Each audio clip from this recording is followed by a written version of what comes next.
ప్రత్యేక హోదా సాధించడంలో నీ ప్రభుత్వం, నీ భాగస్వామ్యం ఉన్నటువంటి ప్రభుత్వం దగ్గర నువ్వు పూర్తిగా విఫలమయ్యి ప్రజల్ని మోసం చేసే పద్ధతుల్లో వ్యవహరిస్తున్నటువంటి చంద్రబాబు నాయుడు గారు, మీరు విజయయాత్రలు చేసుకునే నైతిక అర్హత మీకున్నదా ఒక్కసారి ఆలోచించవలసిందిగా ఈ సందర్భంగా వారికి చెప్పదలుచుకున్నాను. అదొక్కటే కాదు, ఇవాళ చంద్రబాబు నాయుడు గారు 2014కి ఒక మేనిఫెస్టో ఆంధ్రప్రదేశ్కు విడుదల చేశారు.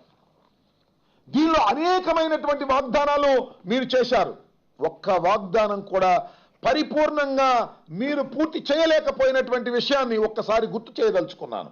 చంద్రబాబు నాయుడు గారు అధికారంలోకి రాగానే విజయవాడ దగ్గర బ్రహ్మాండమైనటువంటి బహిరంగ సభ పెట్టి వెంకయ్యనాయుడు గారిని వీళ్ళందరినీ తీసుకొచ్చి సంతకాలు పెట్టారు. తొలి సంతకాలు రుణమాఫీ మీద మీరు పెట్టినటువంటి సంతకం ఏ మేరకు అమలయ్యిందో ఇవాళ ప్రజలను అడిగితే చెప్తారు.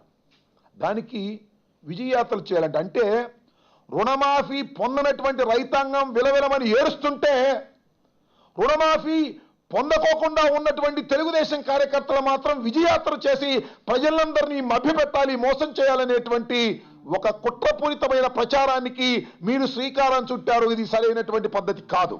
అంతేకాదు, ఇవాళ డ్వాక్రా మహిళలకి ఏం చేశారండి మీరు? 10,000 అన్నారు, అది కూడా లేదు. దానిలో 3,000 అంటున్నారు. ఒక్కటి అమలు చేయనటువంటి మీరు విజయయాత్రలు చేసుకునే హక్కు మీకు ఎక్కడుందో ఒక్కసారి ఆలోచించమని మనం చేస్తున్నా. పోనీ ఇవాళ చాలా మంది చెబుతున్నారు చీలిపోయిన రాష్ట్రానికి చాలా ఆర్థిక ఇబ్బందులు ఉన్నాయి కాబట్టి మేము తక్షణమే చేయలేకపోతున్నాము, తర్వాత ఏదో చేస్తామని. మీరు మేనిఫెస్టోలో ఏం చెప్పారో ఒక్కసారి మీ అందరికీ చదివి వినిపిస్తాను. దయచేసి తెలుగుదేశం పార్టీ నాయకులు కూడా దీన్ని ఒకసారి చూసుకోవాల్సిందిగా కోరుతున్నా. కొత్త రాష్ట్రంలో భారీగా రెవెన్యూ లోటు ఉంటుందని ఆర్థిక శాఖ నివేదికలు పేర్కొంటున్నాయి. కొత్త రాజధాని నగరం నిర్మాణానికి అవసరమైన నిధులను కేంద్రం నుంచి సాధించడంతో పాటు ఒక సమగ్ర ఆర్థిక సామాజిక కేంద్రంగా నూతన రాజధాని ప్రపంచ నగరాలకు ధీటుగా నిర్మిస్తాం. నూతన రాష్ట్రానికి అవసరమైన వైద్య, విద్య, పరిశోధనా సంస్థలు ఏర్పాటుకు అవసరమైన ప్రోత్సాహాలతో పాటు నిధులను కూడా సమకూరుస్తాం.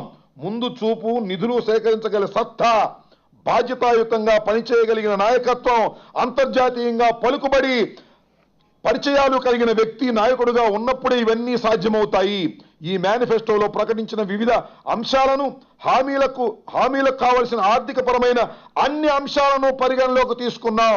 దీనిలో చెప్పినటువంటి వాగ్దానాలన్నీ అమలు చేయడానికి కావలసిన ఆర్థిక వనరులను అన్నిటినీ మొత్తంగా పరిశీలించిన తర్వాత మాత్రమే మేము ఇవన్నీ కూడా చేస్తున్నామని అన్నారు. అంతేకాదు, ఇవన్నీ అమలు చేయలేరని ఎన్నికల కమిషన్కు ఒక ఆయన లెటర్ రాస్తే, ఎన్నికల కమిషన్ వారు చంద్రబాబు నాయుడు గారికి ఒక లెటర్ రాస్తే ఏమిటి ఎన్ని మీరు చేయలేరంట కదా అంటే, ఎందుకు చేయలేము అన్ని ఆలోచించే మేము నిర్ణయం తీసుకున్నామని చెప్పినటువంటి చంద్రబాబు నాయుడు గారు సంవత్సర కాలంలో మీరు అమలు చేసింది ఏమిటని అడుగుతా ఉన్నా.